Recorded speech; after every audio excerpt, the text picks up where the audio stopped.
In today's video, I will be showing you how to change the search engine that the Microsoft Edge address bar uses.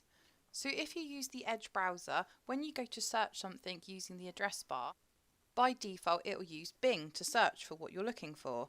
So if we just type in, say, computer sluggish and press enter, as you can see it's using Bing to search for it. So to change the address bar search engine, all you need to do is click on the three dots in the top right hand corner, and you now need to go on to settings. On the left hand side menu, click on privacy, search and services, and then scroll down until you see services, and where it says address bar and search, you just need to click on this one here.